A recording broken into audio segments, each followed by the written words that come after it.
Hello guys, कैसे हैं आप सब। उम्मीद करते हैं आप सब बहुत अच्छे होंगे, बहुत बढ़िया होंगे। गाइस, आज मैं जिस विषय के ऊपर बात करने वाला हूँ ये बहुत ही अच्छा विषय है, क्योंकि एक मेरे पे कमेंट आई थी जिसका मुझे लगा कि भाई जवाब देना चाहिए, और मैं यहाँ आपको जवाब देने यहाँ उपस्थित हो गया हूँ।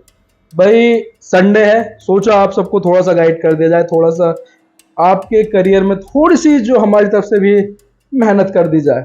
भाई, एक सवाल मेरे पे आया था जिसमें लिखा हुआ था एक बंदे ने कि भाई सर, मैं लॉ ग्रेजुएट हूँ और मैं एक लीगल सेक्टर में, जो कि एनबीएफसी में मैं काम करके सक्सेस होना चाहता हूँ। तो थोड़ा आप मुझे गाइड कर दीजिए, मैं क्या करूँ ऐसा जो कि मैं लीगल सेक्टर में एनबीएफसी और प्राइवेट बैंक में मैं जाकर काम कर सकूँ और अपनी अच्छी इनकम जनरेट कर सकूँ, अपना करियर बना सकूँ। तो आज हम इसी विषय के ऊपर बात करेंगे। चलते हैं, वीडियो शुरू करते हैं, ज़्यादा टाइम वेस्ट करे बिना। एक छोटी सी रिक्वेस्ट है, अगर इस चैनल पर नए हो तो चैनल को सब्सक्राइब कर देना। और थोड़ी लाइटिंग कम है क्योंकि हमारे यहाँ लाइट भग चुकी है गाइज। मैं गरीब हूँ, मैं गरीब हूँ। मिडिल क्लास लोग हैं ना, क्या करें। ठीक है, सपोर्ट कर देना, चैनल को सब्सक्राइब कर देना। चलते हैं अपनी वीडियो की तरफ, आइए।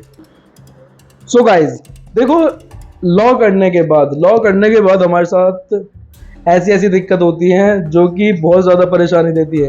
सबसे ज़्यादा दिक्कत होती है जब हम नई ड्रेस पहनकर कचहरी में जाते हैं, लोकल डिस्ट्रिक्ट कोर्ट में जाते हैं।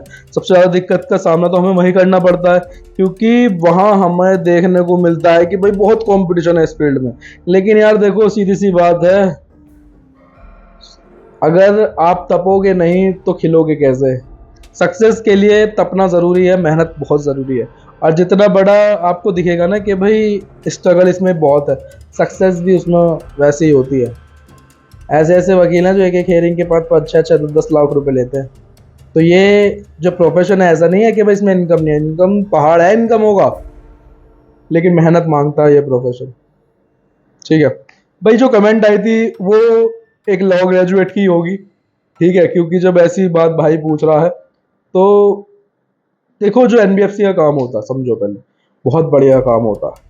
इसमें आप करके अपनी लाइफ को बहुत बढ़िया दिशा में ले जा सकते हो, क्योंकि इस फील्ड में बहुत कम वकील उतरे हैं। ठीक है, बहुत कम वकील। मैं देखो, मैं जहाँ रहता हूँ वहाँ पे अगर मैं आपकी बात बताऊँ कि भाई जो एनबीएफसी कंपनी में देखो, पैनल तो वहाँ पे होगा 15-20-50 के आसपास एडवोकेट का, लेकिन जो काम चल रहा है, जो काम कर रहे हैं, वो मुश्किल से 10 भी बहुत बता रहा हूँ मैं, मुश्किल से 5-6 वकील ही काम कर रहे हैं जो एनबीएफसी में काम कर रहे हैं। तो गाइस, करो, बहुत अच्छा काम है। अब बात करते हैं काम क्या होता है। देखो, एनबीएफसी में भी अलग अलग तरीके से काम होता है। ठीक है, लेकिन आपको जो बढ़िया काम है, जो शुरुआत में ही आपको इनकम जनरेट करके देगा, वो होता है लीगल बनाने का काम। लीगल बनाने का काम होता क्या है, पहले ये समझो। लीगल, देखो, जो एनबीएफसी कंपनी होती है, अब क्या होता है, एनबीएफसी कंपनी वो कंपनी होती है जो लोन देती है। ठीक है, लोन देती है वो, और वो जो लोन देते हैं ना, उनका जो ब्याज दर होता है, जो उनका रेट ऑफ इंटरेस्ट होता है, वो बहुत हाई होता है। 15-20-25-28%, 30%, ऐसे ऐसे ब्याज लेते हैं वो लोग। ठीक है, और देखो, लेकिन जो वो लोन देते हैं तो वो प्रॉपर्टी पर लोन देते हैं, मॉर्गेज लोन देते हैं। और मॉर्गेज लोन का जो प्रोसेस होता है वो ये होता है कि प्रॉपर्टी के जो पेपर होते हैं वो एक एडवोकेट पहले चेक करता है। ठीक है, उसके बाद एक एडवोकेट की रिपोर्ट लगती है, और वो जो रिपोर्ट है वो रिपोर्ट जाती है बैंक में।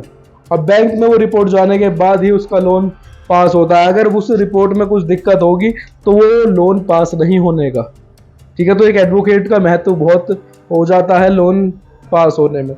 और एक एनबीएफसी कंपनी में नई नई में भी कम से कम एक दिन में 100-150 फाइल लॉगिन होती है। एक दिन में बता रहा हूँ मैं, कब हज़ारों फाइलें लॉगिन करते हैं। ठीक है, और उन 1000 में से अगर आपके पास 100 फाइलें भी आ गई तो भी काम बढ़िया चल जाना है।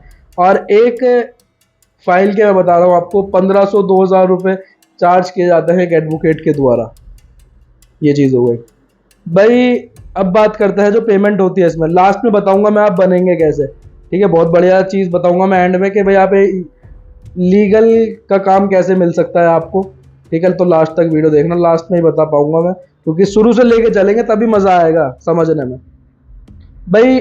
अब इसमें हम बात करते हैं पेमेंट का। पेमेंट का क्या ऐसे हिसाब होता है भाई। देखो, जब आप इसमें आप पूरी तरीके से आप काम की सेवा दे रहे हो, ठीक है। आपने 20-25 फाइलें कर दी, भाई आपका बैंक से एक टाई अप हो जाता है, बैंक वाले खुद ही कहते हैं कि भाई या तो आप खुद ही क्लाइंट से ले लो, नहीं तो आप हमें बिल बना के भेजिए और हम आपकी पेमेंट पास करेंगे, ठीक है। हम आपकी पेमेंट पास करेंगे। जो जब ये वर्ड आ जाता है तो ये समझ लो आपके पास जीएसटी होना ज़रूरी है, और जीएसटी के द्वारा ही आपको बिल पास होते हैं।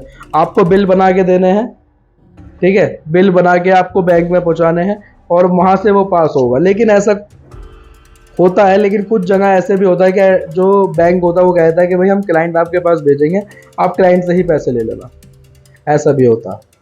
तो ये दो तरीके होते हैं पेमेंट रिसीव करने के लिए। 8-8 9-9 लाख रुपए का बिल बनता है गाइस, बहुत पेमेंट है, बहुत मज़ा है इसमें, ठीक है। बहुत फ़ायदा हो जाता है इसमें, यदि आप ढंग से करते हो तो बारे न्यारे हो जाते हैं। मेरे बहुत सारे ऐसे जानने वाले हैं जो 7-7 8-8 लाख रुपए का बिल भेजते हैं और 8-8 लाख रुपए के पास भी हो जाते हैं उनके, ठीक। अब बात करते हैं बनने का क्या प्रोसेस होता है। गाइस देखो, हर एनबीएफसी कंपनी का एक हेड ऑफिस होता है। एक हेड ऑफिस में एक लीगल डिपार्टमेंट होता है जो लीगल की पूरी चीज़ें देखता है।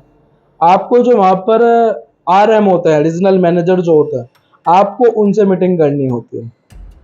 आपको उनसे मिलना है, अपना रिज्यूम लेके जाना है, अपने डॉक्यूमेंट लेके जाना है, अपने बार का रजिस्ट्रेशन लेके जाना है, अपना डिग्री लेके जानी है, ठीक है, अपना एक्सपीरियंस लेटर लेके जाना है। ये सारे डॉक्यूमेंट आपके लगते हैं, उन से बात कीजिए आप, ठीक है। कुछ सिक्योरिटी पर्पस के लिए, कुछ मेरे ख्याल से पहले तो नहीं होते थे, लेकिन अब बहुत सारे एनबीएफसी कंपनी में ऐसा हो रहा है कि सिक्योरिटी अमाउंट कुछ जाता है, ठीक है।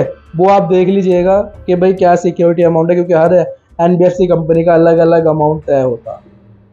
तो ये सब चीज़ करके आप एक एनबीएफसी के वकील बन जाते हैं और लाखों रुपए छापते हो, लाखों रुपए। तो अगर वीडियो अच्छी लगी तो चैनल को सब्सक्राइब ज़रूर करना, शेयर ज़रूर करना वीडियो को, और कमेंट करके मुझे ज़रूर बताना कि आपको ये जॉब अच्छी लगी। Thank you so much.